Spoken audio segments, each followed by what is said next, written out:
میرے حبیب کریم سید عالم صلی اللہ علیہ وسلم کی خدمت میں کچھ لوگ آئے کہ حضور علی نے سختی کی ہے ہم پر، شیر خدا نے سختی کی ہے بعض جنگ کے موقع پر، کہیں سپاہ سالار بنے ہوں گے یا جو معاملہ تھا سختی کی ہے۔ کہتے ہیں حضور کی بارگاہ میں لفظ کہے تو نبی پاک ناراض ہو گئے۔ فرمایا تمہیں پتا ہے علی کون ہے؟ حضور کون ہے؟ فرمایا علی منی وانا من العلی، علی مجھ سے ہے میں علی میں سے ہوں، تمہیں اس کا پتہ ہے؟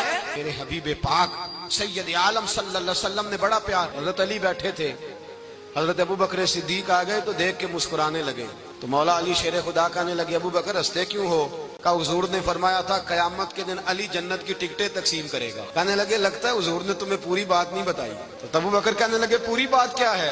فرمانے لگے مجھے نبی پاک نے کہا تھا علی جنت کی ٹکٹ اس کو دینا جو ابو بکر سے محبت کرے۔ ان لوگوں کا پیار، ان کی وفا، اور پھر عجیب لوگ چکر ہے، لوگ کہتے ہیں حضرت علی کے حق پہ قبضہ ہو گیا، علی کو اتنا کمزور نہ سمجھو، شیر خدا کو اتنا، اگر حسین ابن علی نہیں قبضہ کرنے دیتے یزید جیسے ظالم کو تو علی المرتضیٰ شیر خدا کے سامنے کو ٹک سکتا ہے؟ حضرت علی شیر خدا مشیر رہے جناب صدیق اکبر کے، وفادار رہے حضرت فاروق اعظم کے، اور پھر حضرت علی رضی اللہ تعالیٰ عنہ محافظ رہے حضرت عثمان غنی کے۔